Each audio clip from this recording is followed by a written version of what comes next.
Happy Thursday, everybody. My name is Dylan Wilkes, and I am coming to you live from Codename Entertainment's green streaming closet here in beautiful, sunny Victoria, British Columbia, Canada. Before we begin, I'd like to give a huge shout out, and thank you to Dungeons & Dragons for everything that they do, for allowing us to join you here each week on the official D&D Twitch.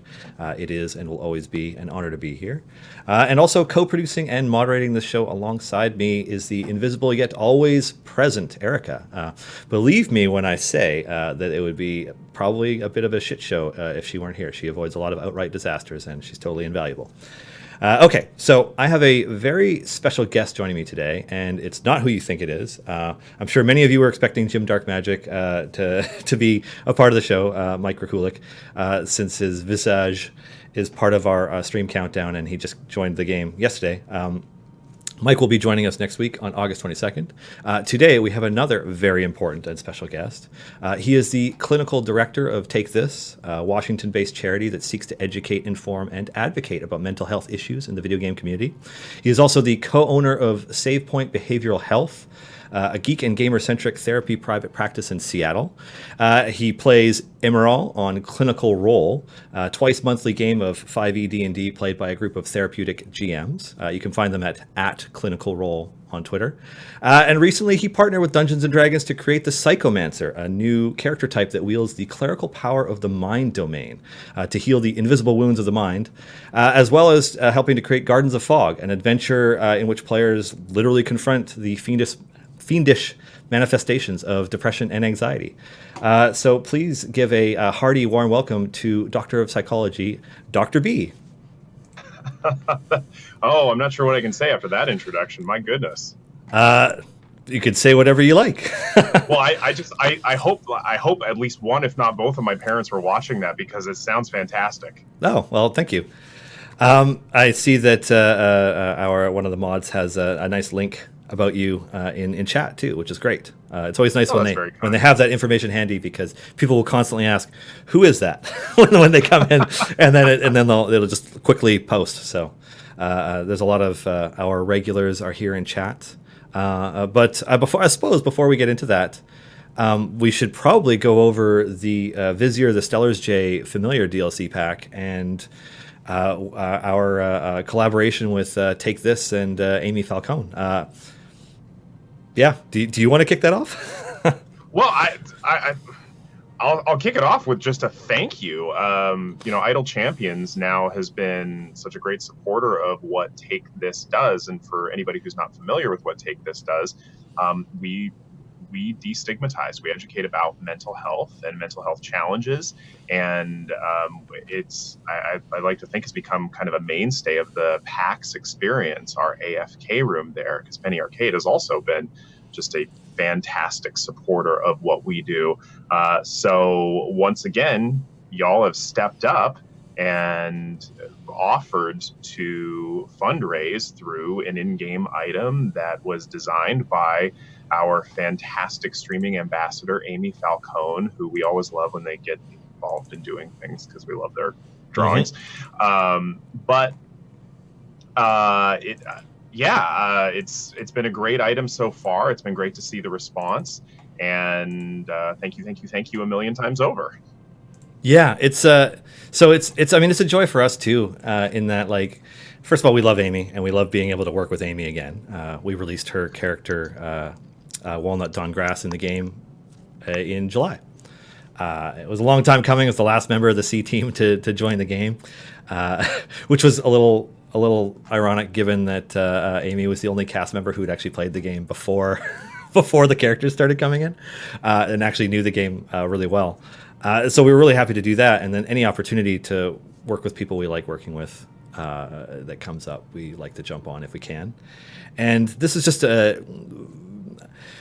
I feel like gamers are a really generous group of people, and if you can capitalize a little bit on their altruism for a good cause, do it. It's awesome to be able to make a real tangible impact out of something that we would probably be, in a way, doing anyways. Turning it towards a great cause, it's something that we're always really proud of when we get to do, and we're excited about it. No, one of the things that's always impressed me, I mean, even before I was officially in the game industry in the sort of roundabout way that I am, was the sense of community and engagement that gamers have always had. Hmm. And even before the internet, it was always one of my most prized geeky possessions is the first 60 issues of Nintendo Power, which I've actually got behind me up on the bookshelf there. Yeah. Except for issue number one, that's framed. Really? But oh yeah, no, I display that sucker with I didn't even pride. think about that. Um, I didn't keep my Nintendo Powers. Huh. There were just boxes and boxes um, of them. well, I mean, even back before the real advent of the internet, that the idea of games as something that helps us come together. Um, so many good memories with my friends huddled around a computer or huddled around a console playing Mario Kart or Worms, 16-person Worms tournaments way into the middle of the night. So with that kind of engagement and that sort of togetherness through games, it's not shocking to me that y'all have found some great engagement with Hmm. your communities through these items, these charity-based items. Yeah, no, we're really excited about it, and we're crossing our fingers. I think we hit, I want to say 11,500 last year, and I'm like, come on, like can we surpass it this time around? Just like because you always want to one up yourself when you're doing something if you can. So so we're excited. Almost like turning it into a game. Yeah, basically. And just to like speak more on charity, it's we have a lot of people who work at Codename who are very passionate about a number of different charities, and I know that there's been like steady conversation about Extra Life since Extra Life last year. And the same thing here. We're like, it's kind of one of those things where well, PAX is rolling around again. We're definitely doing a Take This thing again. Like it wasn't even a question. It was just we needed to make sure that we remembered to schedule time to set it up because it's the biggest challenge in summer is. Getting the same amount of work done when half the staff are on vacation. So, it's just kind of chipping away at it. But yeah, we're really excited, and we're glad that players are really excited about it too. Is one of those things where when it gets released and there's a positive buzz, people are talking about it on social media and they're excited about it. That always makes us happy. So, yeah. Well, I mean, it doesn't hurt that you've got an amazing illustrator doing it. I mean, again, I'm going to totally fanboy out about all of the stuff that Amy does. Mm-hmm. Whenever I see Amy in person, I try to keep that in check. But I love Amy's art. Yeah, it's funny. I was just reading chat as well. The I saw that she was doing these watercolors lately because I've been looking at her Instagram over the last couple of days, and she's been doing these like beautiful watercolor drawings. And I was just thinking to myself, I'm like, oh man, like every time something gets produced, I want one of those. We can't put a watercolor character in our game really because it just wouldn't work with the way the game's made. But still, it's cool stuff, and it's always fun to work with people who have that much talent. Oh yeah. Yeah. Oh yeah. No, it's great. I mean, and the cool thing is that getting to see all the new stuff that y'all come out with on a regular basis. I love all the creativity that you all have. It's great. Mm-hmm. It's fun. Speaking of creativity, tell me about Immoral. Oh, my character on Clinical Role. Without going into like a psychoanalytic aspect of it, what does Emerald represent to me? What part of me is Emerald? Emerald is a monk, but for the first time maybe ever playing 5e, I multi-classed him a little bit, and so he is. I joke that I didn't rip off Aurora Monroe from the X-Men's origin story, but I totally ripped off Aurora Monroe's origin story. Emerald was an orphan raised in a benevolent orphanage. It wasn't a horrible place, but he was a very talented pickpocket. And one day, after some momentous personal events, attempted to pick the pocket of a monk abbot who happened to be in that city. The monk caught him, saw some potential, and offered him the opportunity to go to the monastery to train. And he kept his rebellious streak throughout the entirety of that time. and became, in the words of that monk, the sort of element of chaos in nature that drives progress forward. And then he left to explore the world. And he's still kind of a element of chaos and a little oppositional and lots of smart assery. Now I actually do ask this of everybody. What does your character represent of you? Like, oh Lord. Okay, well, boy, how much to tell you, boy. As much as you're comfortable with, don't worry about it. Yeah, no. I mean, like, how vulnerable is this going to turn into an Oprah thing where I'm going to be like crying on camera and the hand's going to reach through the screen and offer me a tissue? That would be, wow. That always makes me think of like Video Drone, which is not good. No, I couldn't do it. I tried to see if I can make that work, but no. So one of the things I'm fairly open about is the fact that I have autism. And I wasn't diagnosed with autism till well into my adulthood. Now, for a lot of folks with autism, whether they have diagnosis or not, there is a sort of feeling of otherness, because it's like we speak a language that the rest of y'all don't speak. Okay? You all have this amazing language that you've all mastered of nonverbal communication. And I was always a couple of steps out of sync with my peers growing up. And subsequently, a lot of the D&D characters I liked to play were charming, were socially competent. And what I didn't realize at the time is that by playing these charming, diplomatic, socially competent characters, I was in a way practicing how to do that, IRL. Because if I could do that in a game in a safe environment with all these people surrounding me, then I'm capable of doing it without those people surrounding me. And Emerald got to be a little bit more fun because I'm not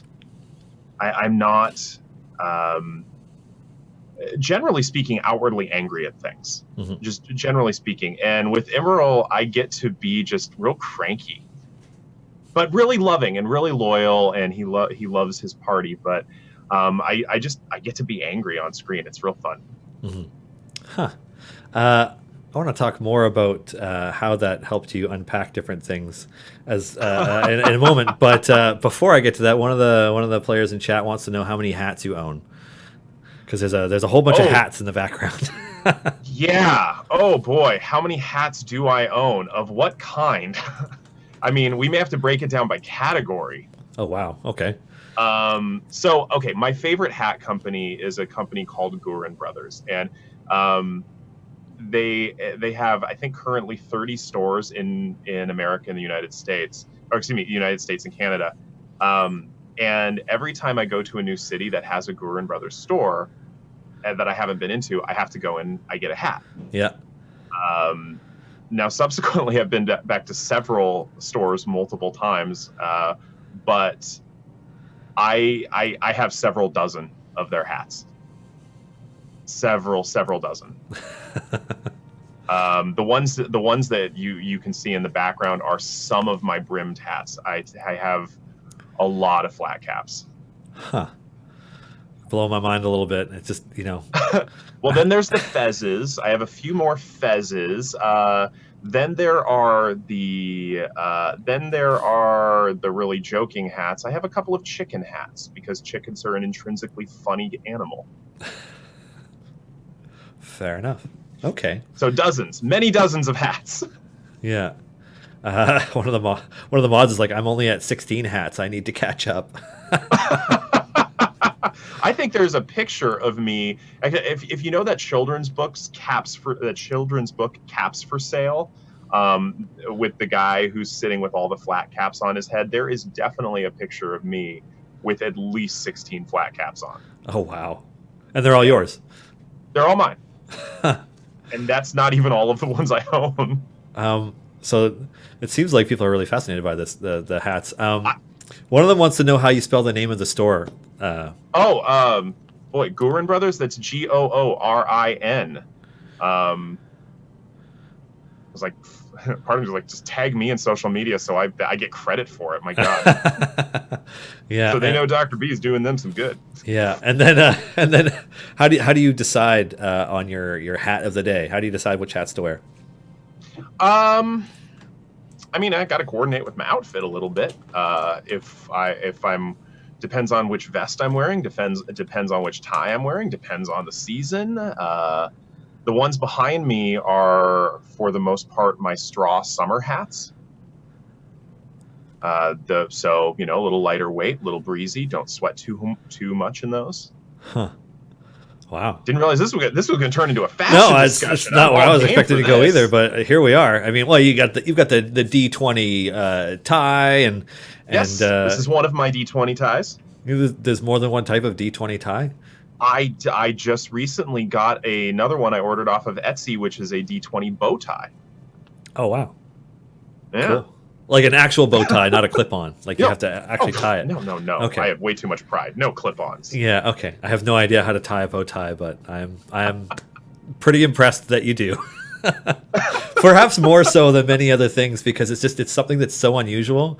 And whenever I could picture one, it's always like somebody's grandmother tying it for them, right? Because nobody learns how to do it anymore, right? It's classic. Well, it's a little bit archaic, I will give, but it certainly makes people remember me. Yeah, no doubt.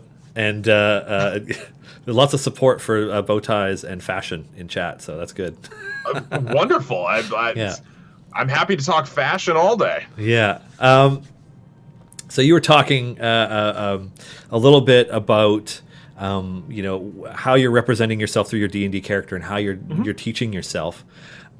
Is that what led you into working on things like the Psychomancer?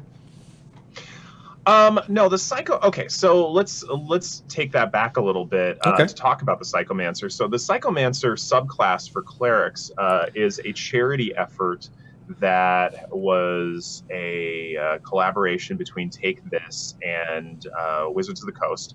They've been fantastic supporters as well. And the Psychomancer is actually originally the mascot for Take This. Okay. We've had Psychomancer pins that we've sold in the past. We've even got plushy Psychomancers that we have. And what we wanted to do with this charity module, Bill Benham, Hannah Rose, and I, all three of us who were the authors of it, is we wanted to not only create a module that educated on mental health matters while being fun to play. Mm-hmm. And I'd like to think Gardens of Fog is very fun to play, but of course I'm biased. Mm-hmm. We also wanted to incorporate a stigma-free subclass for clerics that educates people and acts in a benevolent way to heal mental health maladies within the world of D&D. Yeah. And so the cleric became exactly that. What's really cool about it is they even have to conform to a certain sort of ethical code. They have to act with benevolence, and otherwise they lose their cleric powers, which we wanted to build in as akin to losing one's license in real life. Yeah. And I think it turned out incredibly well. If people are interested in checking that out, it's available on the DMs Guild as Gardens of Fog. You get both the module and the subclass packed together. Cool.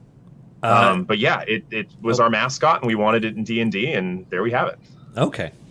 Okay, cool. I guess I was curious if some of your work with your character and working with others led to that, or like how that all came to be. So that's very cool. Yeah, no, we originally it was Bill Benham, one of the associate producers at D&D, and I sat down and we talked about what kind of story we wanted to be. And then independently, I reached out to Hannah Rose, who was one of the authors of the Opera of the College Bard,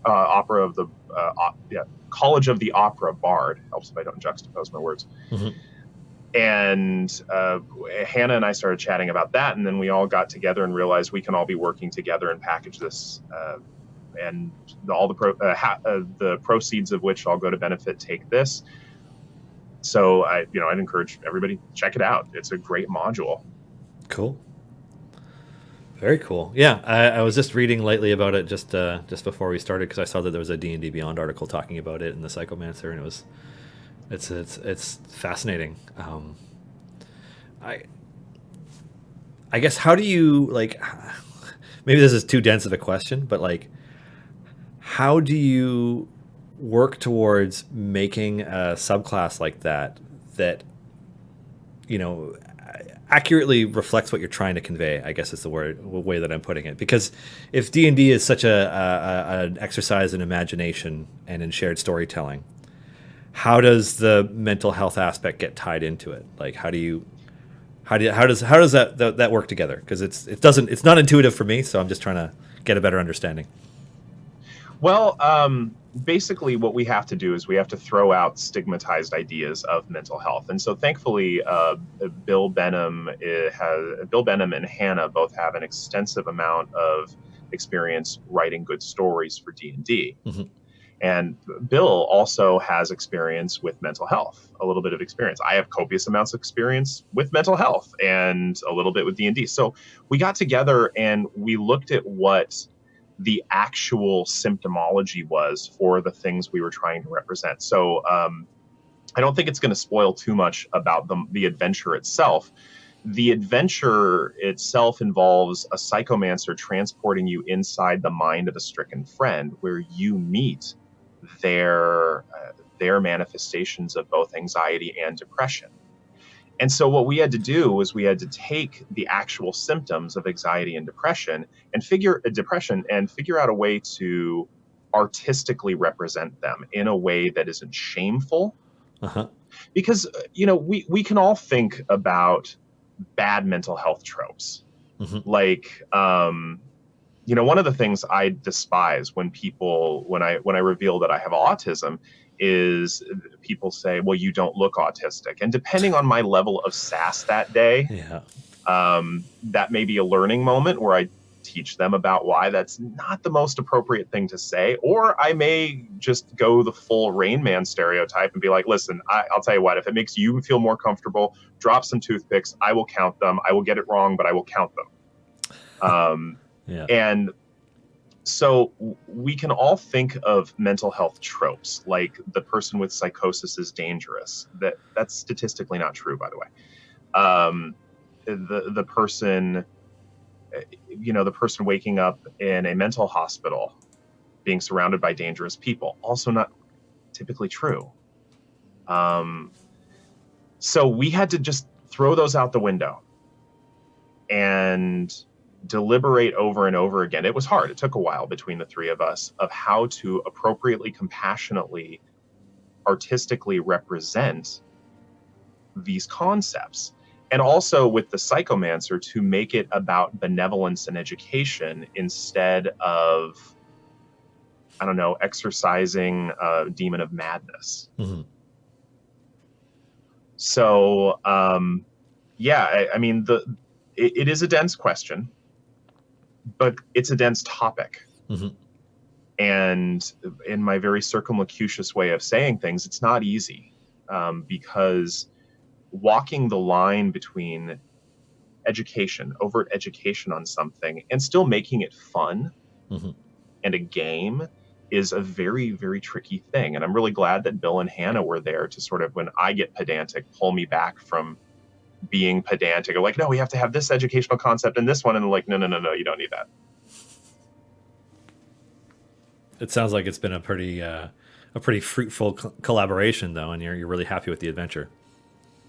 I think so, and it seems to be resonating with people that have played it. We've gotten some wonderful feedback from from players in person, from the people online who left reviews. Thus far, it's been very well reviewed, and we're real happy to say that it's going to remain on the DMs Guild as long as we can keep it on the DMs Guild, and all proceeds are going to take this. Cool.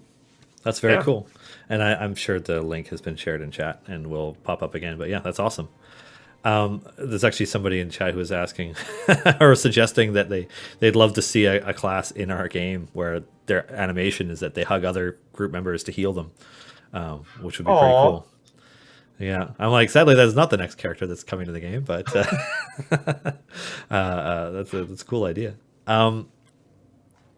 Tell me about how how Take This came to be and how you came to be a part of it, because it sounds like you are very busy with it these days. Yeah, no, there's a lot of stuff going on with Take This because we do a lot of stuff behind the scenes as well. We actually work very closely with the game industry and just released a first of its kind 60-page single space academic white paper on the mental health state of the game industry, Oh which is wow. available on our. Oh yeah, no, it's dense, it's important, it's a good release, it's a tough read. I say that as one of the authors. But Take This. Unfortunately, our origin story, like it got a lot of good origin stories, is a little bit tragic. Our three founders knew a game journalist who, unbeknownst to everybody, a game journalist by the name of Matt Hughes, who struggled with depression. And one day he lost his battle with depression and took his own life. And our founders were distraught because they had no idea. And so one of them was my predecessor, Dr. Mark Klein, and they got together and asked, what could we do to have helped our friend Matt and others? And what they came to realize is that one of the biggest hurdles to people obtaining the help that they need is the stigma surrounding mental illness. And as well as a lack of recognition for people on how to reach out to people who are struggling in a compassionate way. Hmm. And so in 2012, the end of 2012, Take This was formed. And by April 2014, we initiated our first AFK Room, which is the first of its kind staffed mental health space at conventions. We don't therapize you in the AFK Room because that would be illegal and unethical and a whole lot of other things. But we have licensed clinicians there because they know how, and we train them as well, how to interact with gamers. They know how to talk to people and just be a support Hmm. without offering any sort of direct mental health services. And if people have generalized mental health questions, they can ask them. And that's what we're going to be doing at PAX West, as well as numerous panels. So how I got involved with Take This was I was a volunteer at the first AFK Room in Seattle in 2014. A friend of mine was the coordinator and asked me if I wanted to volunteer with a video game mental health nonprofit, and I didn't ask any questions. I said, absolutely, sign me up every day. Hmm. And I did a shift in the AFK Room every day. I did the same thing in 2015, and apparently I was around long enough and they liked me well enough that when my predecessor, Dr. Mark Klein, stepped back, they asked me if I wanted to be the clinical director. So I went from volunteer to clinical director in one go. The joke was I went from red shirt to admiral. And I've been with the organization ever since, and we've just been, as you said, we've been working on a ton of initiatives. Yeah, yeah. I was only familiar with AFK rooms, and so when I was looking into it, I'm like, oh, there's a lot more on this website. And there's just sections and places you can direct people who might need different types of help, and Mm-hmm. there's a lot on there. It's a dense website too. Yeah. Oh God. Oh Lord. Trying to figure out how to make all the things we do simple and easy to access is an ongoing challenge. Because I mean, the AFK room is, of course, what we're best known for, and I'm really happy to say that since the beginning of 2016, we've hosted over 10,000 people in our Hmm. AFK rooms, which is just monumental. Um, but there's so much more that we do behind the scenes. I mean, we do consultation with game studios. There's actually a game coming out that we acted as technical consultants are. on. It's called Sword of Destiny. Hmm. And they wanted to approach mental health in a compassionate way and actually incorporate it into the gameplay dynamic. And we've been consulting with it all throughout the development process. We also have educational white papers like our State of the Industry paper. We do lots of trainings at different conventions. I actually did 36 talks around the United States last year alone. That's just me. I don't know how many the others did. So, I mean, we do a ton behind the scenes that people are sometimes not aware of. Plus our streaming ambassador program, where we have people who are fantastic mental health advocates who are going to actively offer a stigma-free streaming experience, of which Amy Falcone Yep. is one of them. Yes, she is. And totally awesome. Yeah, so I mean, yeah, there's a lot we do. So you said 36 talks. How much travel did that require? Because Um, that sounds like a lot. I'm assuming they're not well, all in the Seattle because of area. this. So yeah. Let's see. Okay, so the problem is that a lot of them were packed into specific weekends. Like, Yeah. there's now a sort of formal, informal rule at Take This. I'm not allowed to do more than 5 panels in a weekend. Yeah. I don't. If anybody in the chat has ever done one panel at a convention, you know how much work it is. At PAX East this year, I did 8. Oh wow. I don't recommend it. Yeah. I didn't catch any of it. Although I did enjoy the AFK room at PAX East because it's an overwhelming event because everything's in that one giant space, which is a little overwhelming. But it was an exhausting event this year. 8 panels. Uh, Wow. yeah, I don't recommend doing that many panels to anybody. I'm very happy to say that personally, I'm only doing 2 at PAX West this go. Oh, good. Um, That's reasonable. yeah, yeah, that was a bad idea. And the real irony is that at PAX East this year that we did a panel on burnout as I was hitting it. Oh, really? Was it the last one? Because that would have been pretty perfect. No, unfortunately, it was not. Just show up, bags under your eyes, disheveled. It's the end of the event. Oh, Would have been perfect. I imagine that I just showed up looking semi grumpy with just like 30 coffee drinks below the podium and just crack chug. Fair enough. So let's see. You play a character on Clinical Role.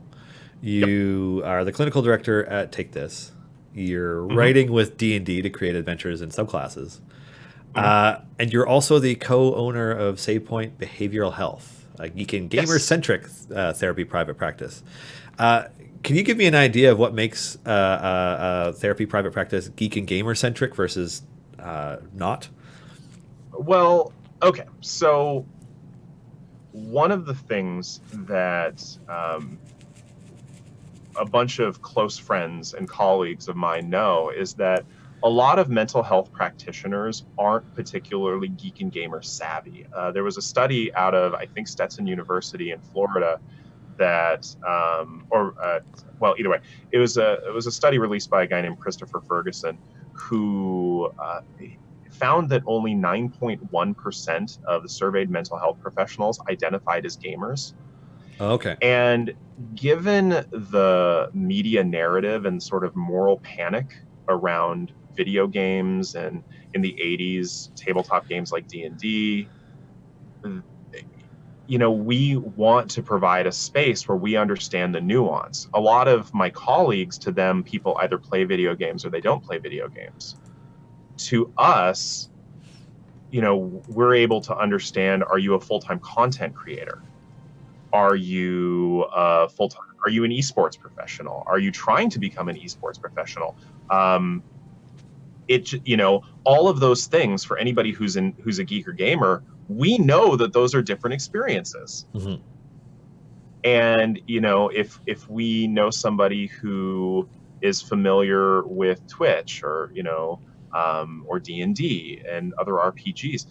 That's a very different experience than going to someone to whom you have to explain in detail for multiple sessions the context of what you do before they're on board. So there's, multiple hours, however much money. Whereas if people come to SafePoint, we're just like, yeah, no, we get it. We get it. You've been to a convention? Have we been to conventions? We speak at conventions. We breathe conventions. Yeah. And so we offer that sort of familiarity. And I'm really happy to say that is becoming more and more popular. There's a lot of really wonderful practitioners out there who are approaching this. Dr. Anthony Bean in Texas with the Telos Project, he released a great book, I think about a year ago, called that was all about working with gamers in therapy. Dr. Steve Kunyak out in Pennsylvania is doing a great job. The Southeast Psych in North Carolina, they're doing amazing work. So this is becoming more and more prevalent. We just happen to be some of the folks in Seattle. Okay. I think I was catching, it was you and a few other folks in similar professions all on Todd Talks a while back talking about it. And I was like watching it on my lunch break, trying to eat and get back to work. And somebody asked a question. You're like, well, it'd be great if somebody did this. And then one of the other ones was like, oh, no, we're doing that already. And this is what it's like. And you're like, oh, and it was, I should really pull that episode back up and take another crack at it because I remember it being really interesting. But then I'm like, all right, back to work, kind of, move it to the side. One of the, sorry, yeah. Go ahead. Well, I mean, it's a growing concern for people because at this point, data shows that the average age of the typical gamer is 36. And at this point, games are in the United States alone are a $34 billion industry. That's more than the movie industry. Yep. And so this isn't a fringe pursuit, if it ever really was. Mm-hmm. And so we really need clinicians to be aware of the things that are going on. I mean, it baffles me how few clinicians really want to engage with games. They want to understand football. They want to understand their clients' experiences, but we want clinicians who want to engage in games. They don't have to like it, but they need to understand it because odds are they're dealing with gamers, and whether they know it or not. Yeah. Do you think that's a money thing? Because there's a lot of money in football, but and while there is, no doubt, a lot of money in gaming, professional esports players are not making the kind of money that that a quarterback is making for any of the NFL teams, right? So, do you think that the money might play an aspect to it, or do you think it's just the general sort of narrative shift around what being a gamer is? Well, here's what I'll say on a I think this is both diplomatic and true. That for those in the chat who have never been to grad school, I avoid it if you can, because it's a terrible experience. So that you gotta whatever you're going for, you gotta want it bad. Yeah. My third year of grad school, I don't remember whole chunks. There's some really funny stories about that. Me thinking it's the wrong day and being off by 4 days. But mental health practitioners, like any other service profession, whether it's teachers, whether it's doctors, whether it's anything, we all specialize in certain things. And we have a certain base knowledge of other things, but we specialize in certain areas. And our specialties just happen to be geeks and games. So we want to educate people on that. And so for a lot of other folks, you just kind of rely on what the prevailing narrative and the prevailing wisdom is. And unfortunately, there's still a lot of moral panic that exists around video games. Despite the fact that there's really no conclusive evidence that they increase aggression on a long-term basis. I mean, there's even a lot of methodological flaws with the aggression research to begin with. Yeah. We can't just give kids a knife and see if they stab people after play video games, because that's unethical. A little bit, yeah.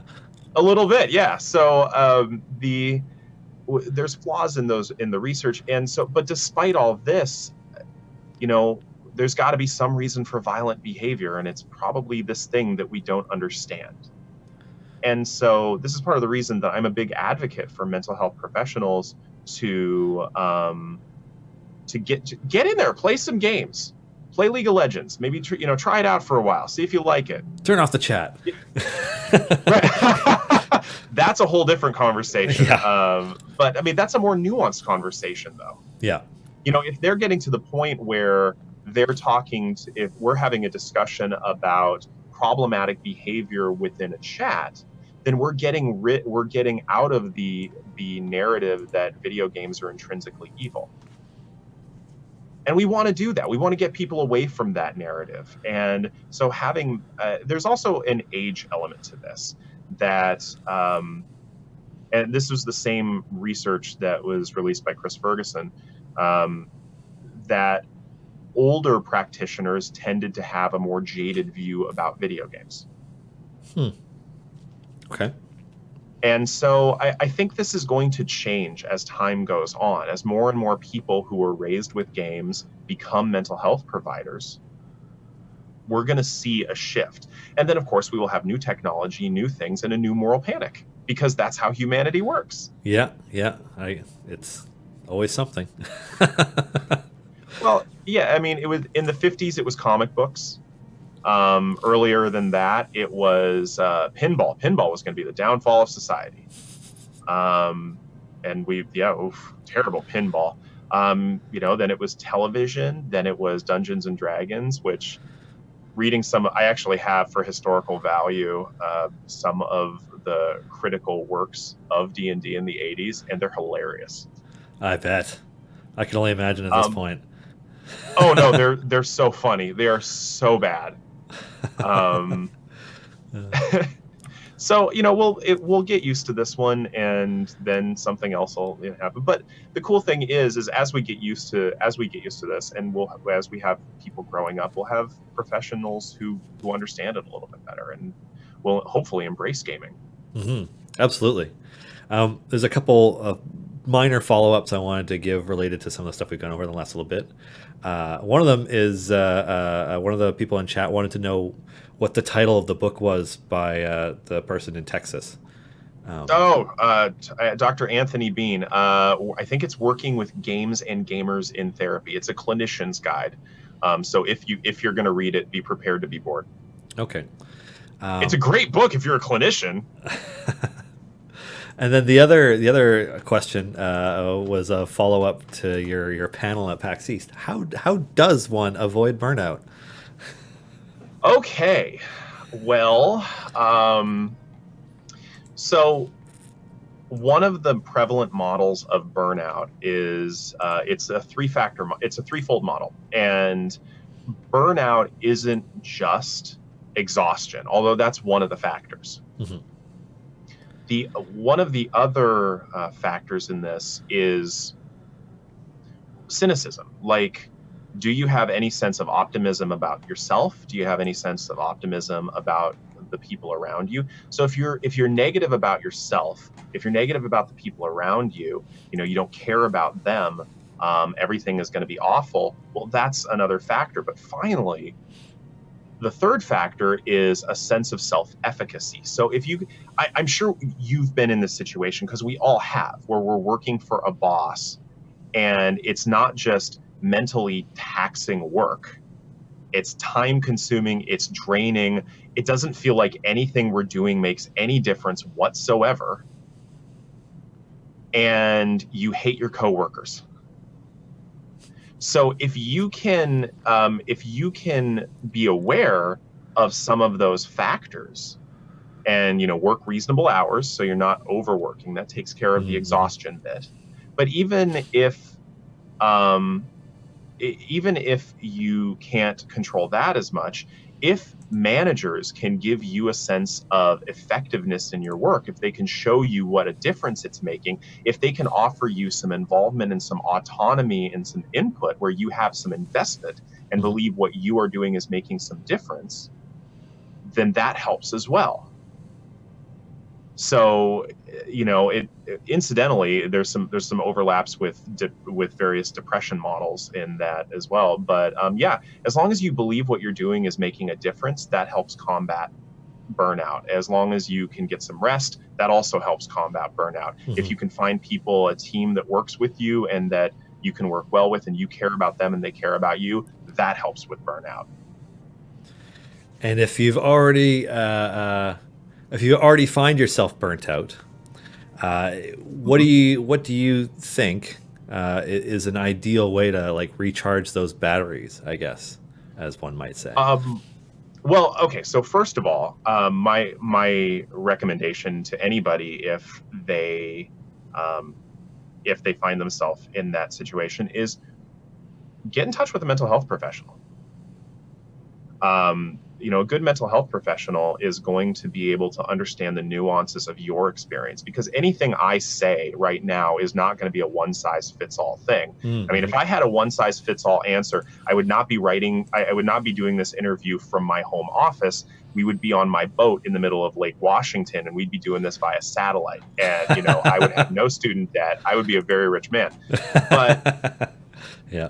so step one, get in touch with a mental health professional who can understand your unique needs and guide you in the appropriate direction. Mm-hmm. But in terms of generalities, um, find something that brings you fulfillment in what you find something um, that you can invest in. If you know your work is going to make a difference and you can change things around to make a difference, maybe your boss can offer you a little bit more input.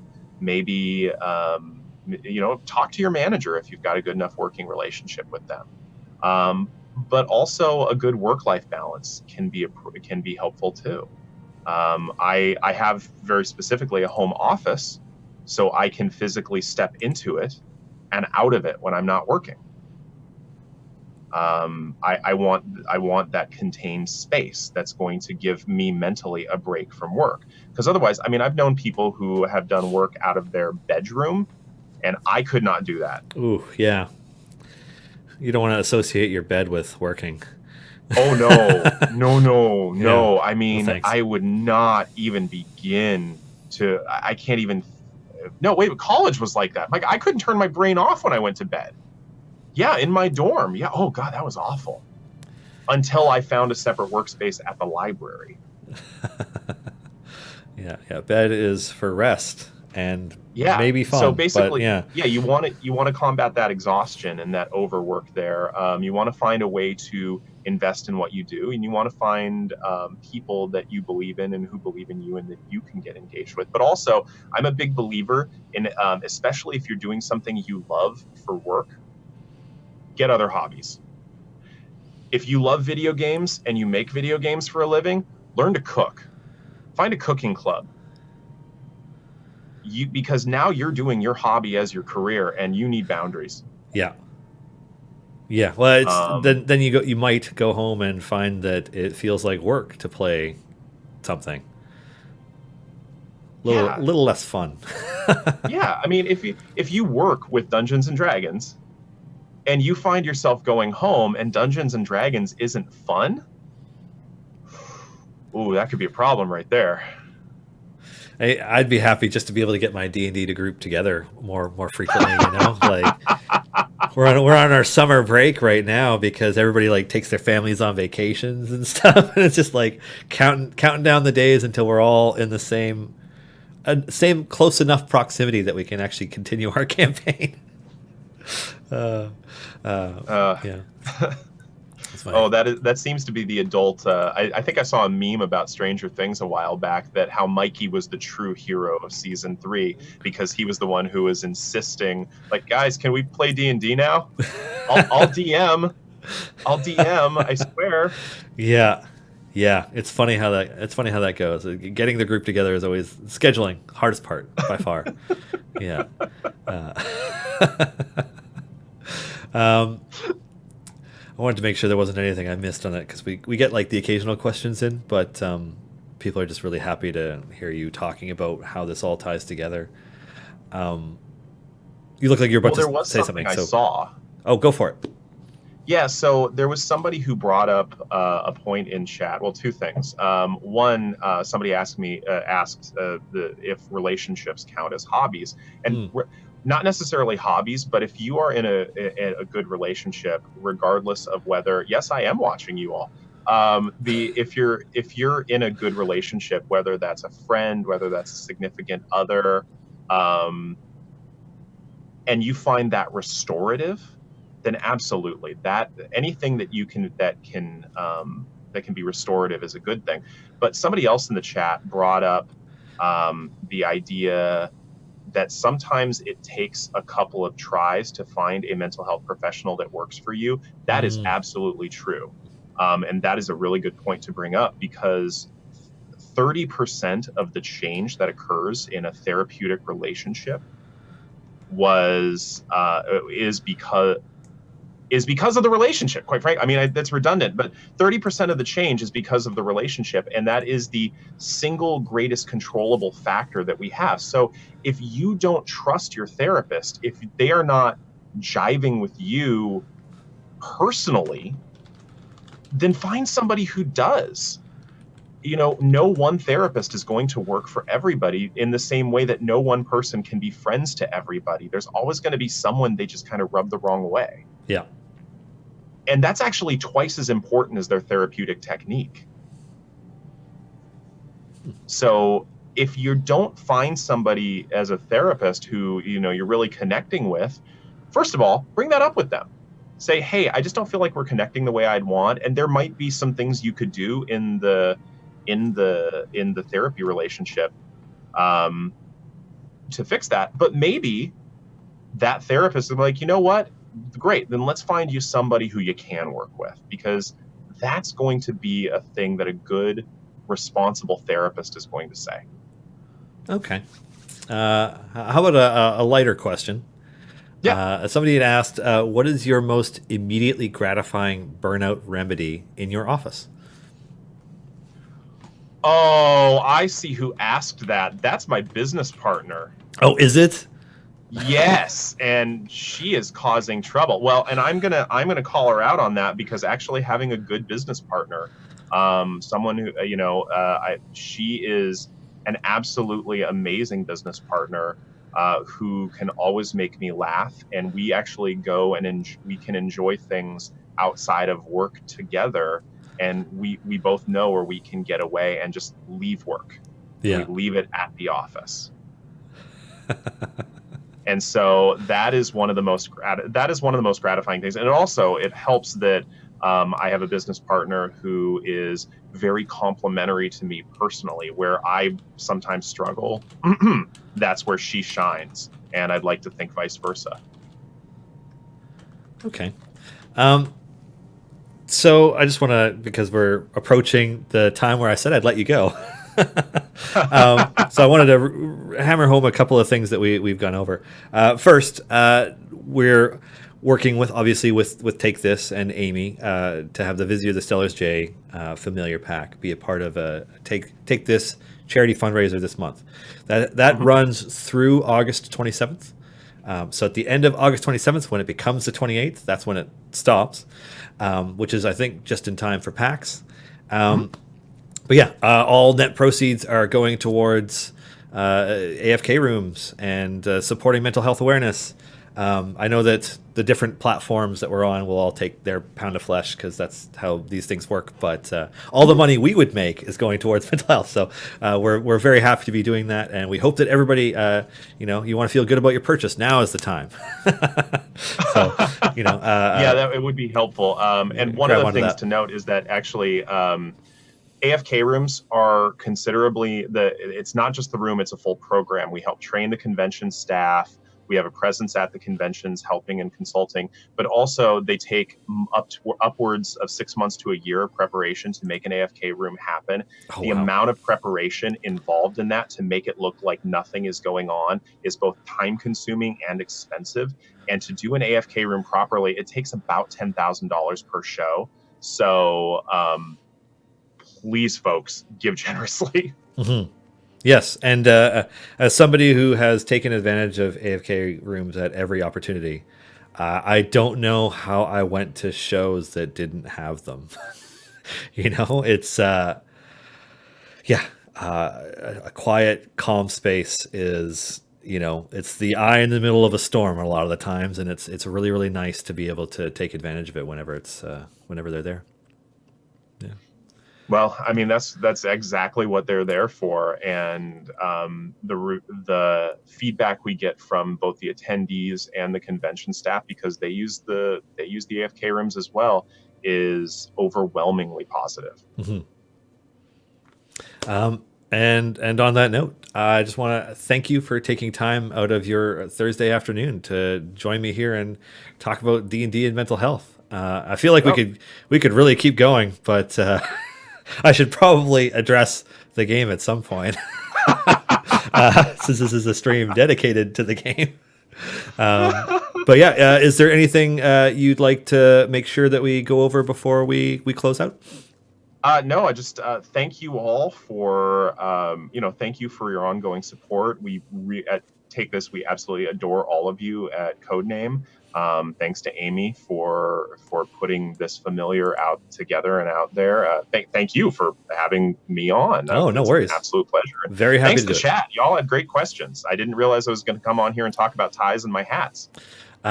Hey, well, you're a dapper guest. You got an actually tied tie that looks like you tied it properly. It's not leaning to one side awkwardly like a single Windsor. So props for that. And thank you for coming on stream and talking about mental health and fashion. No, thanks everybody. All right. Well, thanks a lot, Dr. B. And for anybody who doesn't already follow Dr. B on Twitter, he's at the Dr. B. Yeah, check it out. Anyways, thank you.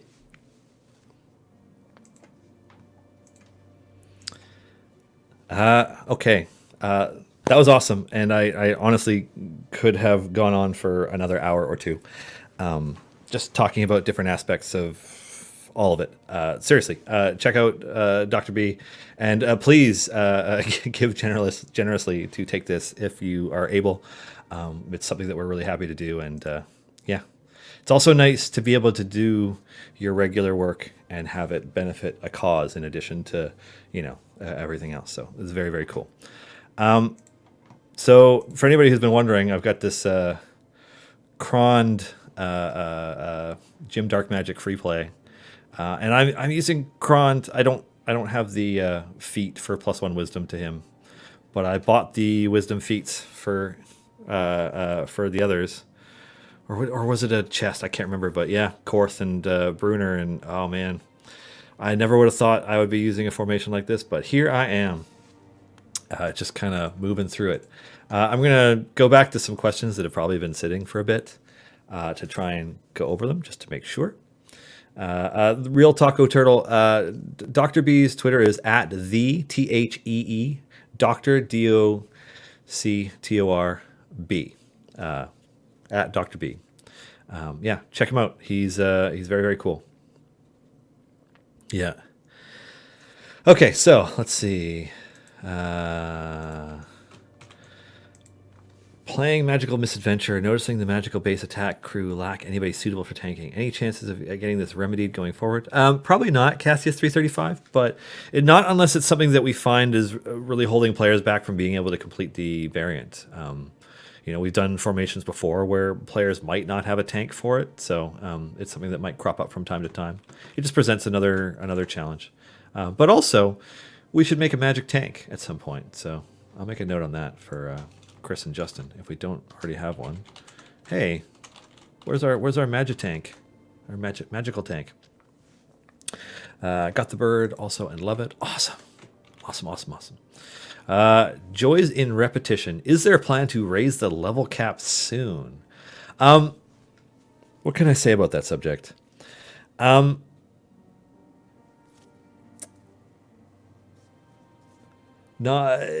soon is a relative term in the game industry. It can mean longer things to some than others. But do we plan to raise the level cap again? Yes. When exactly that is varies. It's something that it becomes a more involved and longer process to accurately do with each additional champion we add to the game, and everybody knows how quickly we add those. So it will happen, but I can't give you a date on it. Certainly we will want to get our.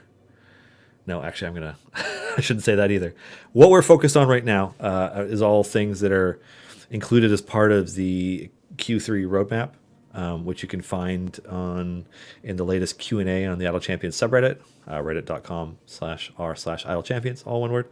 I believe it was 81 was the latest one because it was just from a couple of days ago. It was originally pinned, but Garawar and Silisa made their guides to the latest event and champions, so I pinned those to the top instead. So the Q&A may have dropped off the front page. I'm looking for it. I don't think it is on the front page. Anyways, in terms of what's coming up, we're very much focused on what's coming up right now. So we have the second anniversary celebration coming at the end of this month. It's going to start just before PAX and run through that entire week. So it'll be ending the weekend of PAX, or ending within a week. I'm not quite clear on the exact dates for it. And as part of this year's celebration, we're also aiming to release another major progression system for the game, allowing you to replay variants. Hashtag finally. So that's coming. We are retiring a number of DLC packs on August 28th, also during the second anniversary celebration and around the time of PAX. Each one of them is going to go on sale for a period of time over the course of August. But we're retiring the Founders Pack and our old familiars. And only been asking for 2 years. Well, it's funny, Giant Dwarf. It's one of those things that we've had a plan for how we want to include replaying variants for a long time. And it is only more recently that we've been able to put it together. Since that plan first started manifesting, we've hired 3 more developers, at least 2 more, and a number of other staff. So it's just like creating the space to be able to create more, than our regular cadence of content for the game. And like people are really busting their butts to get through a lot of this stuff now. Like the feat system just came out. This other progression system is coming later. It's stuff that we've been hoping to get done for a while. We're really excited about. And as was pointed out in chat, feats are a bit of a progression system themselves. I mean, I'm using a Cron formation right now with Narak because I got plus wisdom feats. And I just, every time I open a gold chest, I hope it's the plus wisdom feat for Cron himself. Oh, can't wait. Can't wait. Hired more devs for different platforms.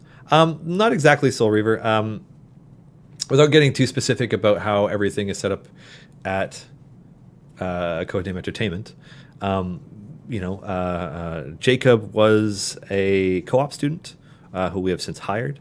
Jacob has worked a lot on WebGL. He's worked a lot on the gamepad UI. He's worked a lot on implementing a lot of different things. And then, all of our devs contribute to stuff as needed. Max was hired earlier this year, and they have been really helpful in just, again, increasing our capacity, what we're able to work on all at once. And it all contributes. How we prioritize our projects and our project management and our live services development is very much a question for Chris or Justin that I'm not going to get into. But strangely enough, hiring more folks allows us to do more, and we're happy to be able to do that. Let's see. Most of your players don't have a chance to visit any PAX unless most of your players are from the US. So maybe the PAXed charitized DLC should unlock the Rockstar skin. No. So the charity DLC is the Stellar's J Familiar Pack, and that's all net proceeds for that going through August 27th are going towards Take This. We're hoping that is when everybody purchases it, and then I mean, it's all going towards charity. The Rockstar Jim Darkmagic outfit is going to be exclusive to PAXs to start, but like other things, will eventually find its way into the game in other ways. A little bit early to talk about those things, but yes, our intent is not to make something, make it exclusive to PAX West only for the 500 couple thousand players maybe who get it, and then that's it forever. That's not the plan. But it will be exclusive to them in the short term. We need a ranged tank as well. Fair point. I mean, it's a little bit counterintuitive, Giant Dwarf, in that if somebody is at range, then they are not at the front getting hit. So, but if you're talking about a tank who just uses ranged stuff, like maybe they're a caster, that's a possibility. Alrighty, Cian Amarek. Seeing that more of the Acquisitions Incorporated A team is appearing in the game, are there any plans for Viari or, even better, AFL? I can't really comment on that. What I can say is, so we work with each character owner individually. So, we worked with Mike Krahulik very specifically for creating Jim Darkmagic as a game. And we worked with Amy very specifically for creating Walnut Dawngrass for the game. It's not one of those things where, we talk to Penny Arcade and all the Acquisitions Incorporated characters come on over. We have to work with each person individually. So I can't really talk too much about how that's all playing out behind the scenes, except to say that Jim Darkmagic won't be the last one. Any chance of that Dinar buff that Ryan Hartman requested? Well, at first our inclination was to maybe give Ryan what he wanted and buff Donar because he was holding our PAX booth hostage. But then Kate Welch rightfully said that you don't negotiate with terrorists.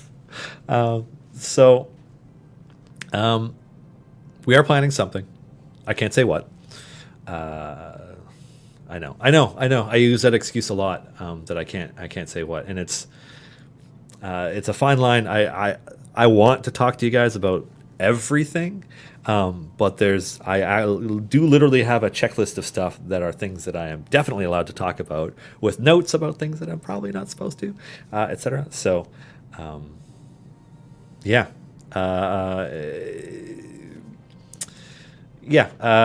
do something fun with Dinar, but that's about all I can say there. What are the icons associated with the distractions in your game there? I think what you're referring to, Joys and Repetition, is... So I'm playing with the gamepad UI, and I have an Xbox One controller plugged into the game. My favorite one of the Xbox controllers, by the way. I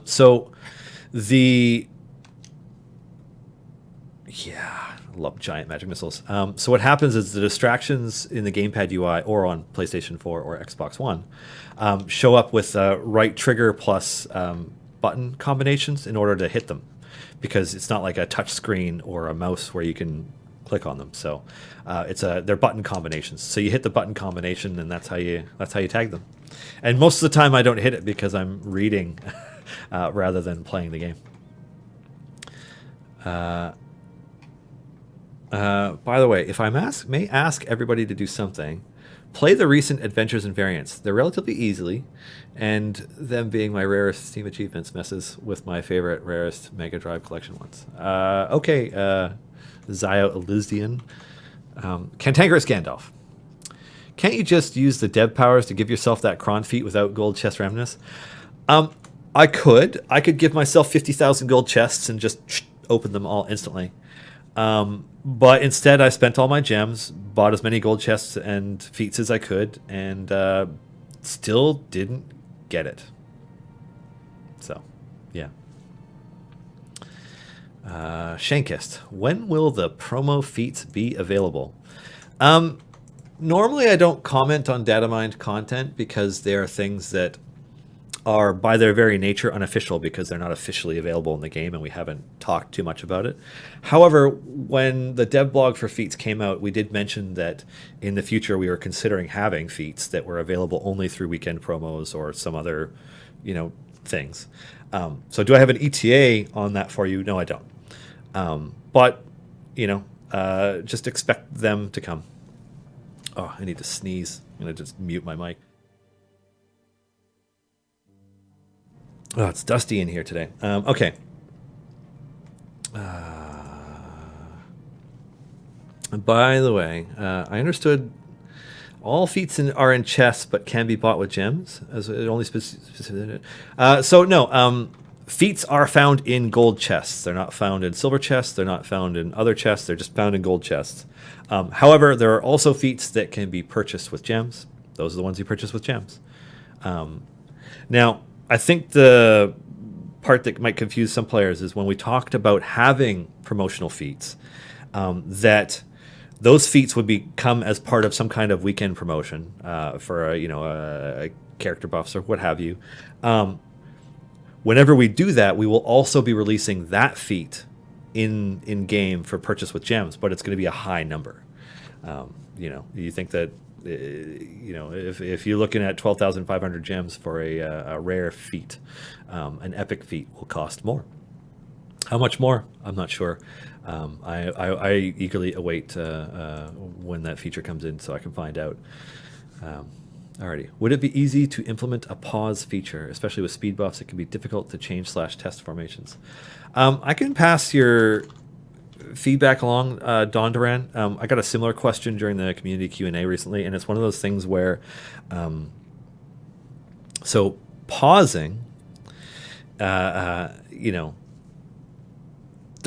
a possible solution to, your request for a way to make it easier to change /test formations.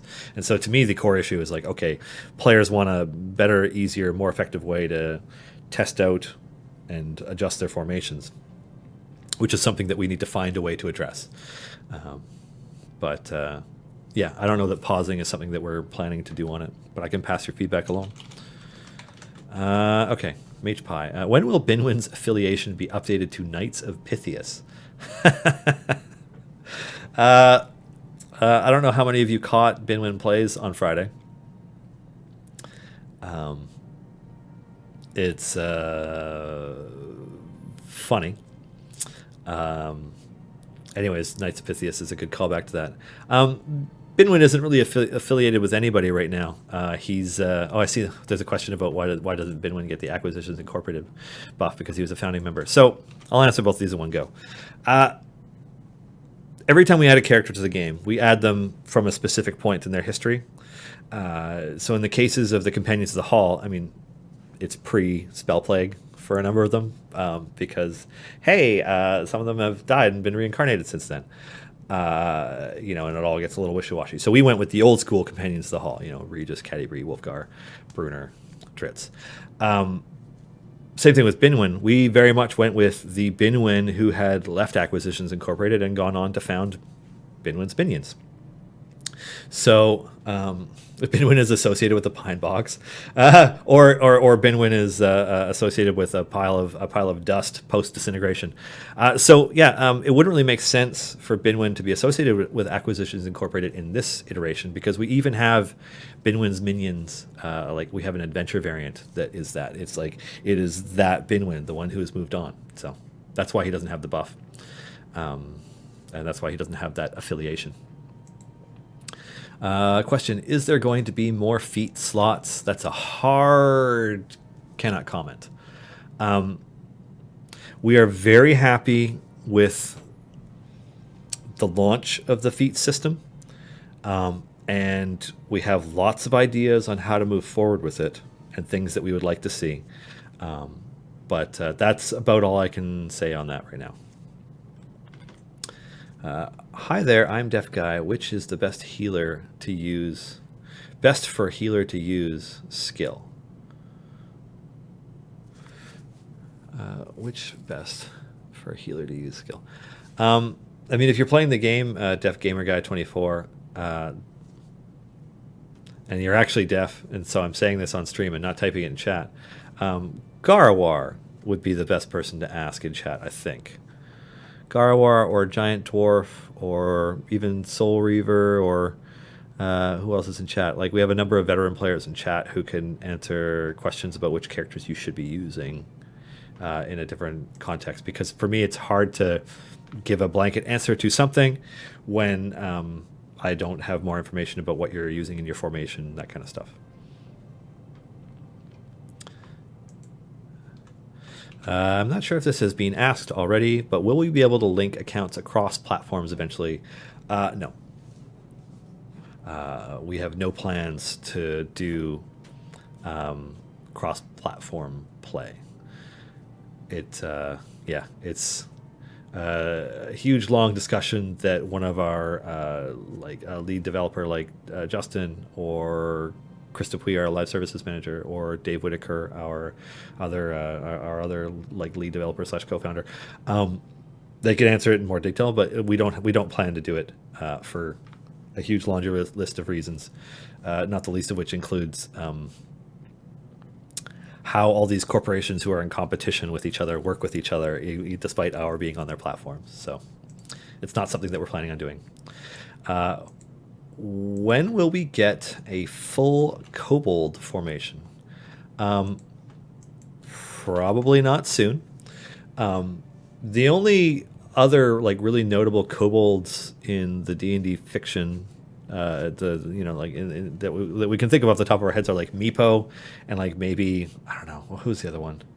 There just aren't a lot of them. Like, not a lot of people playing kobolds. I mean, Violet Miller played Ishi on Roll20 Presents Tomb of Annihilation, and Deacon Scalesinger was in Neverwinter and Neverwinter Nights, and Spurt was on Critical Role, and like, that's it. Kobolds are weak little former dragonoid descended people, and they're just people don't use them a lot. It's so satisfying to cast Magic Missile Barrage. I had to stop for that for a second.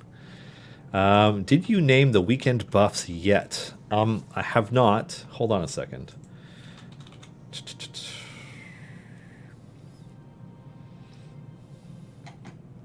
Looks like this weekend is called Paperwork Weekend, with buffs to Cathris, Celeste, Keelik, Walnut, and Makos.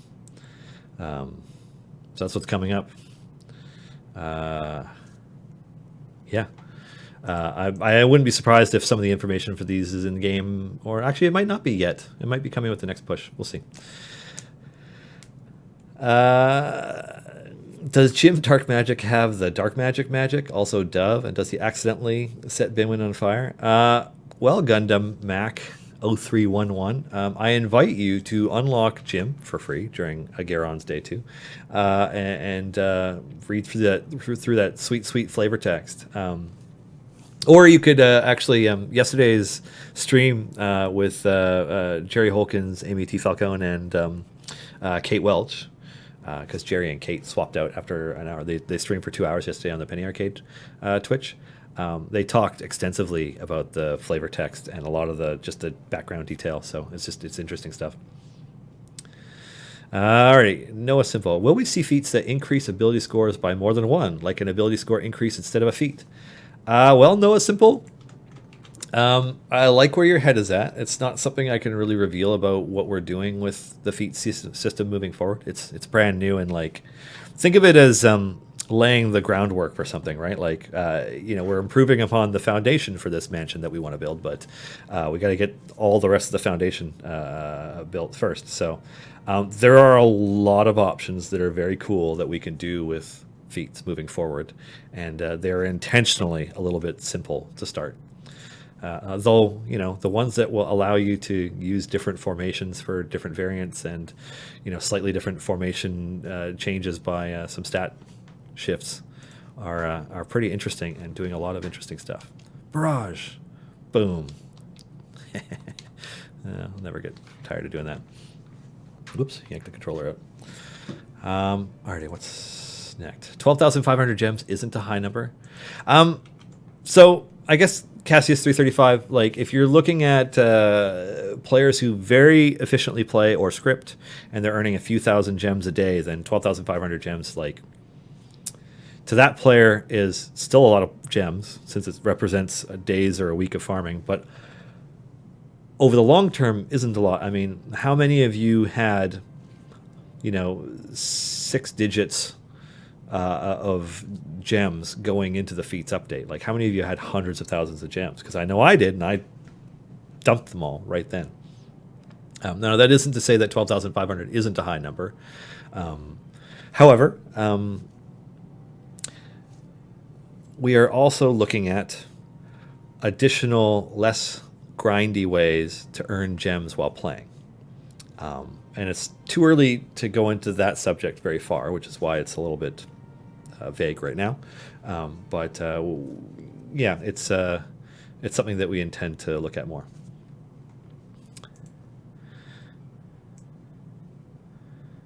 Alrighty, let's see. Any news on the fix for the blackout? Just in case you don't know, the recent fix, I'm not sure if it fixed anything. It should fix only the post-reset blackouts, but it didn't.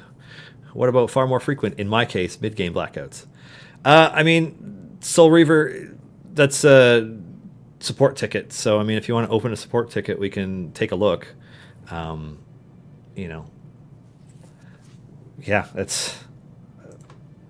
we released fixes that we were hoping would address a lot of issues, and they seem to have addressed a lot of issues. But you're going to have to open a ticket and let us take a look. Okay. Would a hover mode be a viable way to test formations? Hover a slot with a champion, get a pop-up of the change.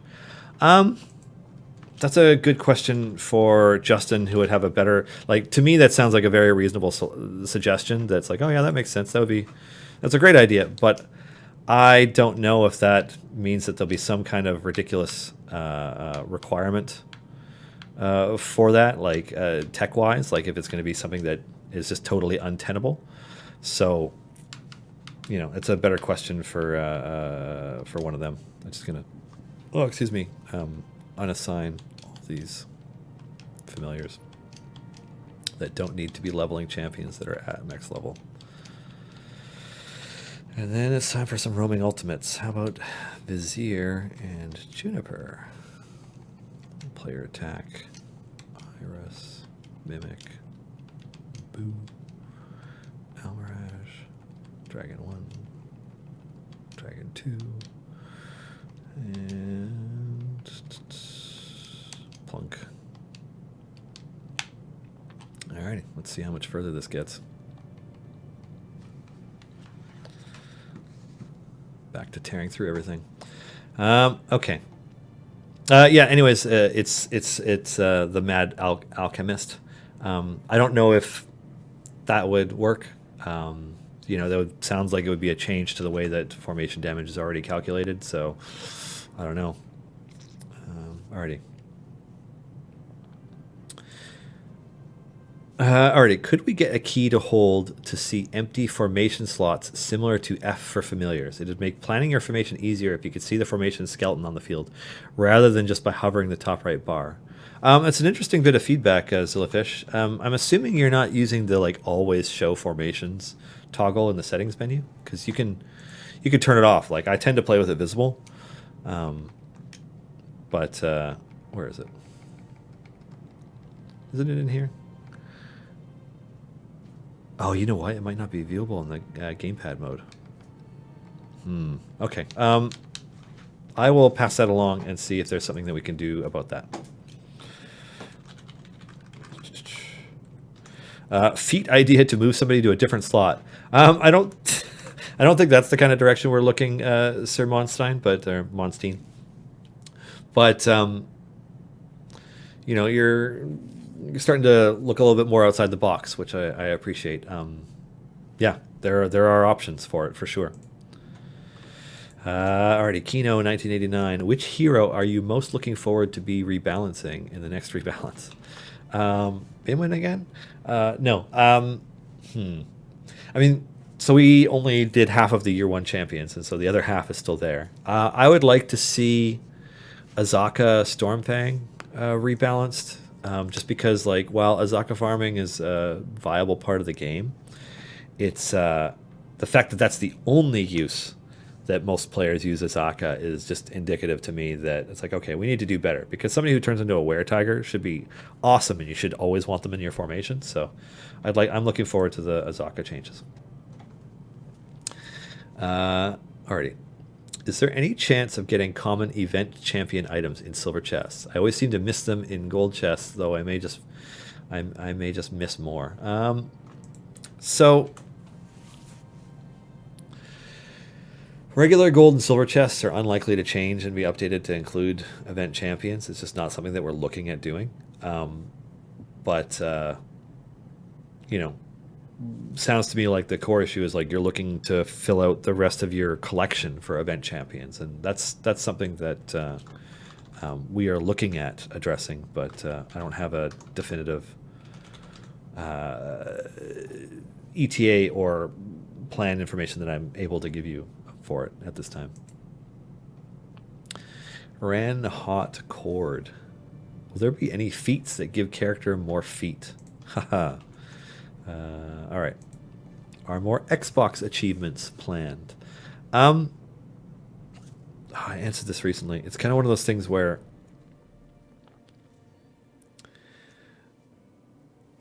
it's something that we can do, and we understand that some players are achievement hunters and they want to be able to get tons of them, and it's a hard maybe, basically. Yeah, it's a hard maybe. Make a note about that one too. Jim Dark Magic does not seem ideal with the rest of the acquisitions incorporated A-Team, as they all use non-magic. Will there be some level of synergy between them, or will they be lacking in such ability? So I understand why, from a gameplay perspective, that would seem counterintuitive. But if you know Jim Dark Magic, it makes so much sense. One of the core parts to him is that, and this is something that Mike Krahulik stressed with us, is that he would intentionally be not helpful to the rest of the party, and more likely to help himself even at the expense of others, because that's just the kind of character that Jim Dark Magic is. And so, yeah, I'm not saying there won't be any ACK A-Team synergies, because there are more characters that may or may not be coming to the game, and certainly we like having some sort of affiliated bonuses these days. But yeah, Jim Dark Magic is not ideal with the rest of the AI characters. Funny that. Can we expect Naeli's taunt to come back via a feat? I would say that expecting something like that might be putting it a little bit far. I'm not going to say that it's not a possibility, because it is a possibility. But yeah, feats have given us a very unique and interesting playing ground for tweaks, changes, and experiments with different champions, and we're excited to dive further and further into them as we move forward. Yeah. Oh, is that the end of the questions waiting there for me? Oh, cool. I'd give you guys an update on our Office D&D campaign, but we actually haven't played since the last time I gave an update. So, we had Kat on vacation for 2 weeks, Adam on vacation for a week, Alexis on vacation for a week. Adam is out today. We just it's summer, like I was saying when Dr. B was on, just scheduling your games becomes a challenge. Yeah, I'm hoping we play tomorrow, but I guess we'll see. We certainly left it in a dire strait. Just to give you guys some background, I talked about this in the community Q&A number 80, which I will link in chat, and then 7 seconds later, you guys will know why I linked it in chat. It's all blocked out paragraph by paragraph with spoiler text, the rundown of what happened recently. I won't talk about the Ember Temple as a dungeon, because I don't want to spoil it for anybody, because Curse of Strahd is my favorite 5e campaign. It's an absolute masterpiece, and I don't want to ruin anything in it. What I will say is that through a series of events, our um, our party over the course of the entire campaign when we started, we were a group of characters that like got along decently well together. You know, the party leaned towards a very good aligned party. You know, we had a bunch of good aligned characters and then a couple neutrals. And of the 5 characters who started the campaign, 1 has not died and 2 remain. Our cleric died and became a vampire, came back to the party, but is like also a vampire. And is an evil aligned character. The other surviving member, neutral. The ones that have joined the party since, evil or neutral. So we found ourselves with a party of leaning towards not good players in a dungeon that was in a very high stress environment that full on escalated into internal conflict between our party members. One of our characters got killed in the dungeon. And that player took on an NPC player that was with us, so took over that character. And that NPC player went down a dark, dark path and went through a series of decisions that echoed events in my character's previous life before joining this campaign. So similarly to that previous life that she had a bit of a breakdown and, you know, said yes to some pacts that were she in her right mind, she might not have. And, you know, we fractured our party yet again. And she is cursed in many different ways, and it's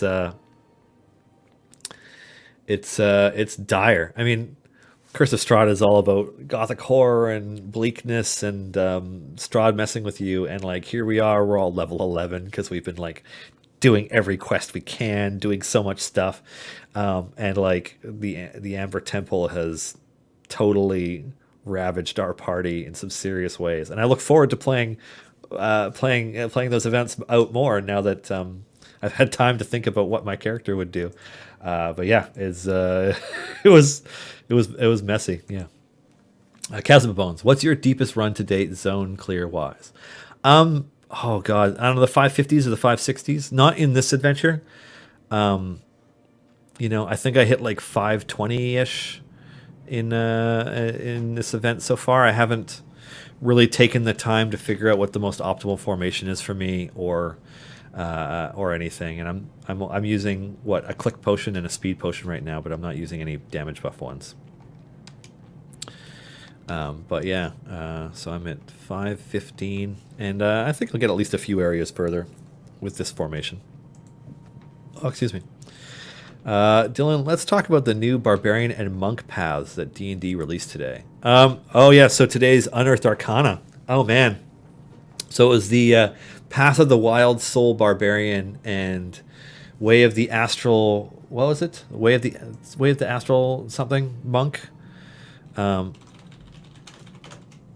just gonna pull it up. So I didn't actually read I kind of skimmed the Barbarian. Like when I first looked at it, I'm like, okay, this doesn't look like the kind of Barbarian I would like to play. So I just kind of like moved past it.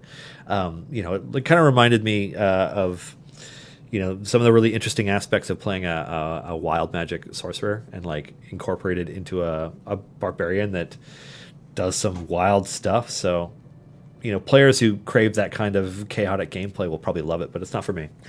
Way of the Astral Self monastic tradition. Love it. As soon as I read it, I mean, some of it seems like it might be too good. I don't know. I'll have to try it out. But I loved it as soon as I looked at it. You could do some really cool things like Arms of the Astral Self. Like starting at 3rd level, you can create, you know, an extra pair of arms that are like made out of your astral form, and you choose how that's represented visually based on your character, and they can do different things. Like you can use your wisdom modifier in place of your strength modifier for making strength checks and strength saves. And, you know, they are monk weapons and have a reach of 10 feet, which seems strong. It's not a complaint. It's just like, holy crap.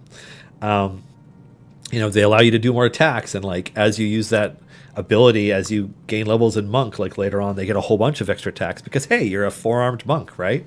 It's cool.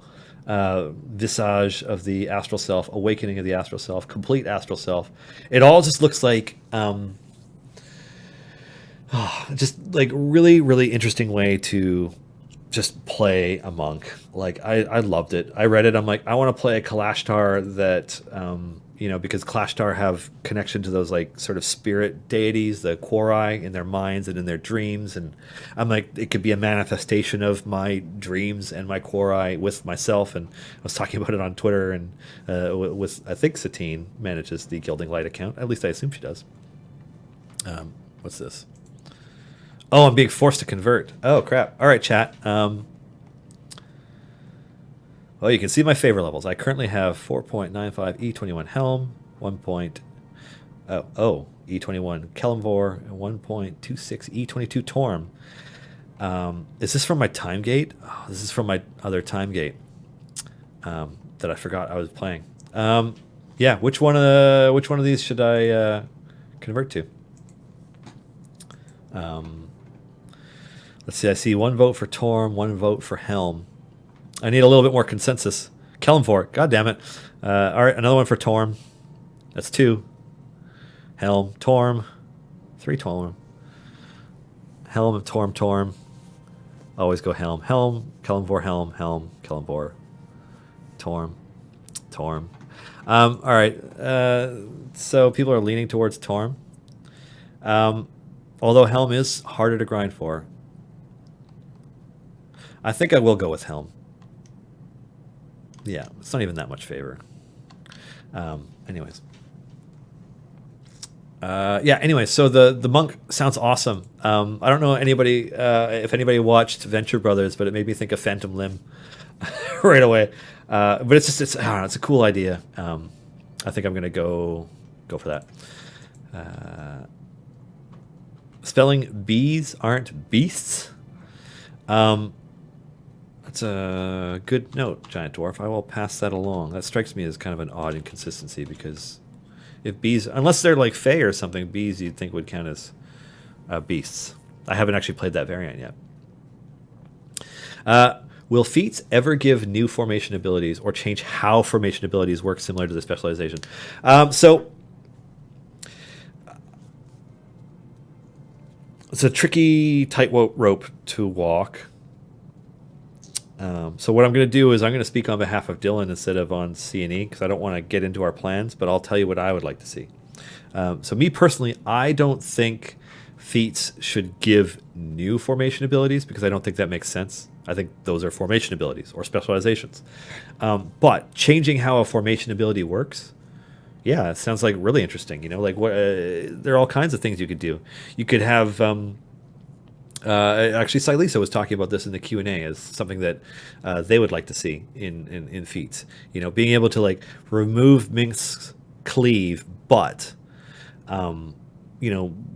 take all that damage and put it into a single attack or something. Like just kind of like making adjustments to characters through feats, kind of like how in D&D you make an adjustment to how you play with a feat. So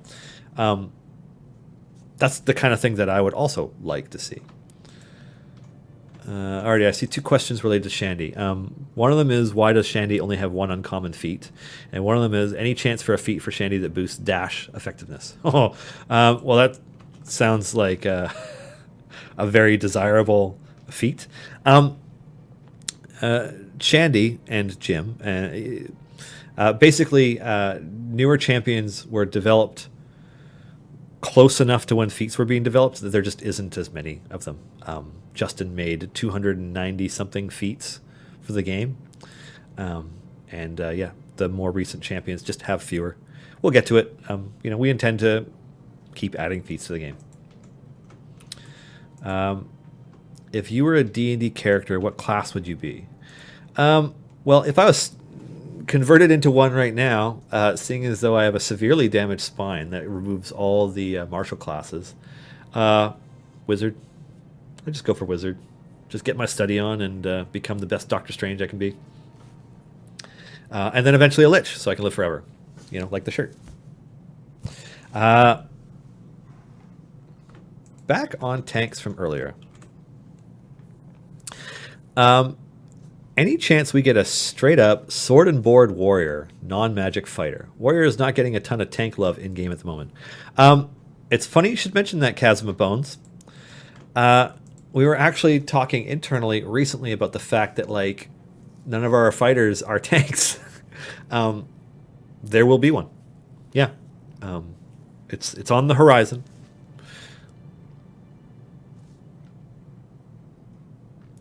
Esmeralda, I couldn't follow what happened before on stream. Baldur's Campaign, Evergreen, Troll, Controller, HUD questions got answered. Yes, there will be a Baldur's Gate Descent into Avernus campaign in Idle Champions. We are looking to release it around the time that the book comes out. We released Waterdeep Dragon Heist quite a bit earlier than the book last year, and it's like it put us in an awkward position where we weren't able to keep updating the campaign because we didn't want to spoil anything that happens in the book months ahead of time. So,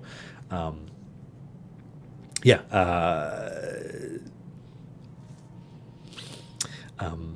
But yes, there will be a Baldur's Gate Descent into Avernus campaign in the game. It's probably mid-September. Evergreen Champions when? We have them on our calendar, and I don't want to say more than that right now because the last time I said they got shuffled around, and like there's a lot of stuff that happens behind the scenes that not all of which we have control of, and we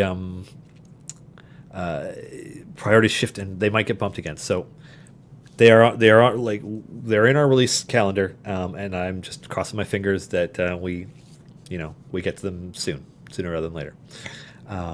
Yeah, controller HUD, gamepad UI, you know that one. Can we get a Thry-Kreen? Maybe. I mean, we certainly want to feature more monstrous races. So, yeah. Artifexy. Hi, Dylan. Some of the rebalanced heroes were great. Others, less so. Binwin even got a second look and it didn't help much. What challenges are keeping some heroes several orders of magnitude below others? There's a few things. So, one of them is just like the general meta, which is always obviously it's constantly evolving, and it's like to a degree it's impacted by the equipment that you have that you've managed to unlock and the characters you've unlocked, which will dictate like what is the best meta for you. But at its basic level, Binwin, as an example, excelled when Barrowin was bonkers good. Because Barrowin was enabling some pretty heinous stuff. And so, the nerf hammer rightfully came down on Barrowin under, and it was, not something that we wanted to do, but, there's a little bit too much that you were able to do with it. And side note, Barrowin is not bad now. Like, I know a lot of players default to Tyrell because if you can have Tyrell only against one champion, it's a really stable amount of a high DPS increase. But if you can get those Barrowin stacks up, like I was idling with Barrowin up to 515 on this adventure, using Barrowin instead of Tyrell, moving Korth around, switching Korth's specialization to the one that makes non-adjacent champions attack faster, that kind of stuff. Bonkers, super good. Barrowin's not bad, but I guess what I'm saying is, part of it is having a meta and a support network of characters that you can build around with a character like Binwin, and Binwin is not one that you can build around as much as some of the other ones. Like Cron formations are pretty fantastic right now. Archon formations are amazing. And they're like champion and equipment dependent, obviously.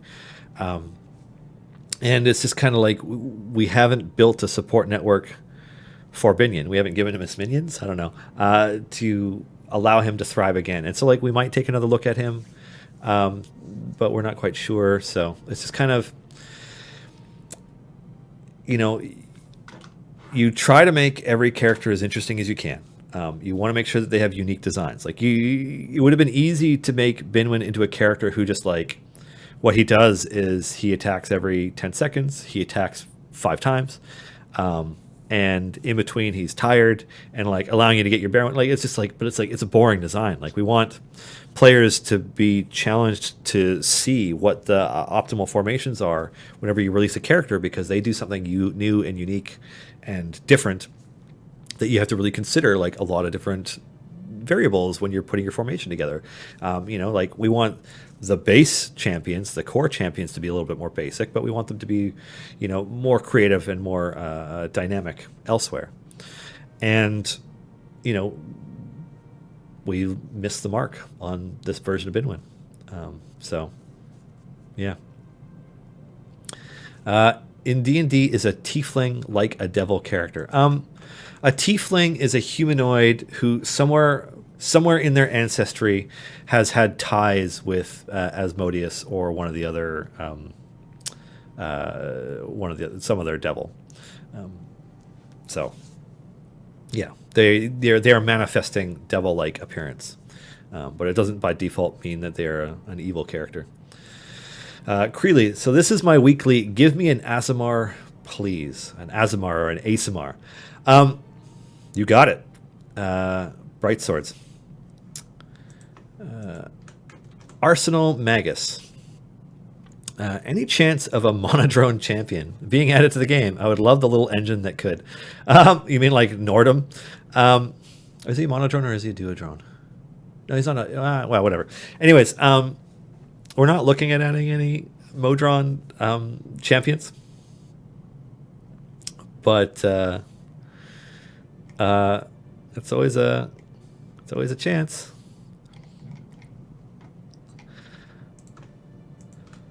It's also one of those things where we never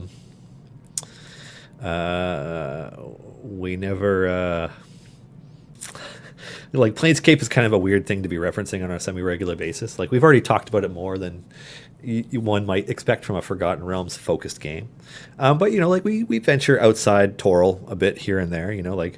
We had the Great Modron March event. We had Nordum in a event.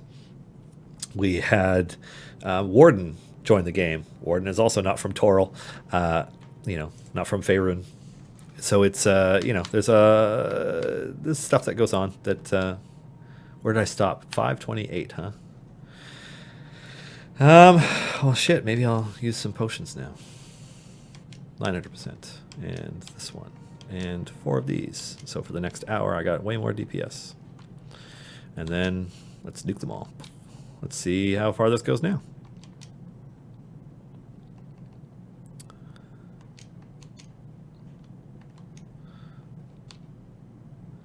I really like Storm Herald. Ooh, and I like casting Magic Missile Barrage, even though it didn't do shit. Storm Herald. Storm Herald. Storm Herald. Whoop. There we go. Boom. 529. Let's see how far this goes. It's been a few weeks since I asked, so here goes. Any update on the coloring book? Not that I can really get into, but I can say that progress has been made. Alrighty. Hollowjack. What do familiars do? Oh, that's a huge question, Hollowjack. Familiars are similar in some ways to what a familiar is like in D&D, where in Idle Champions they can perform some simple tasks in the game for you. They can click on the battlefield for you, like the ones I have on the right side of the screen are. You can see Iris at the top, and then down the left side you have the Mimic Familiar, Boo, and then the Almirage at the bottom, and then you have a Fairy Dragon and a Pseudo Dragon on the right. So they're clicking on the battlefield doing damage. So they're doing click damage as if you were tapping on the screen or holding down your button. I have 2 familiars down on the ultimates bar, right here. So it's Vizier moving across, and then I have Juniper moving across. And so they're every 30 seconds they'll randomly click on an ultimate ability to just cast it. So I just kind of have them here to help with my idling progress, so I don't have to randomly cast an ability on occasion. Pop. Well, that's past 5:30.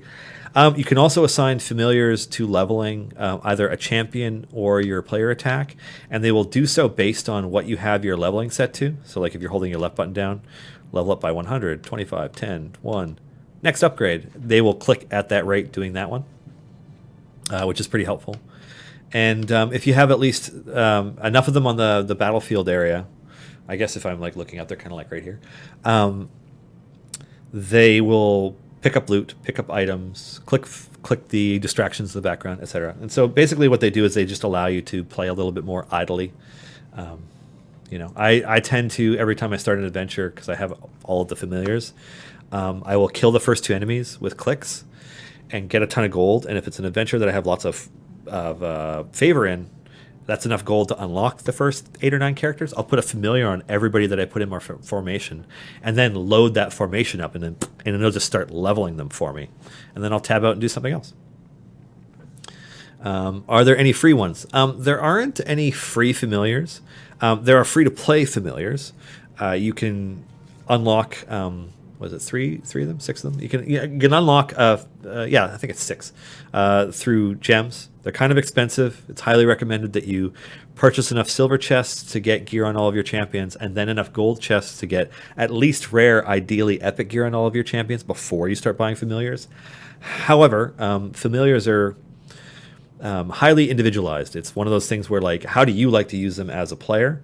Do you want them to do clicking for you? Do you want them to do leveling for you? Whatever. And the first one is like 1,000 gems. It's relatively cheap, and then I think the next one after this, like 10,000. It's kind of expensive. So, you can get them with gems, or you can buy some of them with real money, and then a number of them are being retired at the end of the month. Alrighty. Dylan, I have always wondered since I saw the over-ambitious guard in Waterdeep, is he Ambrose Everdawn? That's a great question for Chris, who architects our story, because I have no idea if that is who Chris was intending to reference. Are there plans to give familiars more functions? There are, Aeon Fox 12. Without getting into it,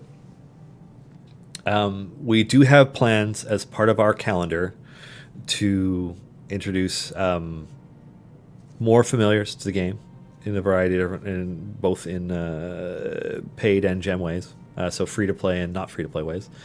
And we are planning to add more functionality to them. Players have been asking for things like familiar formation saves for a long time. So that's one of them. It's one of those things where there were a lot of little band-aid things we could have done to address players' requests for familiars over the time, but we kind of wanted to save that up and come up with something cooler that we packaged together. And I'm hoping it is something that comes soon. And on that note, I should wrap it up. I guess I'm just going to wait for this giveaway to wrap up before I finish. Summon Satan. What day is the C&E anniversary? The anniversary for the second anniversary celebration for Idle Champions is going to start the last week of August. It'll run for a week. It's going to include, daily, weekly objectives. It's going to include unlocks. It's going to include a bunch of other stuff that I can't get into yet. It's coming. Anywho, this has been our show for Thursday, October. God, I was reading off of 2 screens at once. Thursday, August 15th, 2019. Thank you so much for joining me and for joining us, for joining the community, for participating in the Idle Champions and D&D communities. You guys are awesome. This show exists because of a number of amazing folks behind the scenes, including my co-producer Erica, as well as our partners at Dungeons & Dragons, Greg, Bart, Pelham, Allison, Shawling, Lisa. A huge thank you to the amazing Dr. B for joining me today on the show. Take this as an organization we are very happy to be supporting, and AFK rooms are invaluable. I frequent them at PAX events, and I know I'm not the only one. It's just an important calm space that's totally awesome. So Vizier, the Stellars J Familiar, again, all net proceeds going to take this between now and the end of August 27th. So if you're going to get it now for charity. Welch's Game Juice is coming up next, I believe, followed by a new episode of Critical Role at 7, part 2 of Mika Burton's Azamar Riani's joining the game. We'll see where that goes. Some moral issues with the Mighty Nine. So, anyways. Take care, champions, and have a wonderful weekend. And looks like you're not going to see me wipe.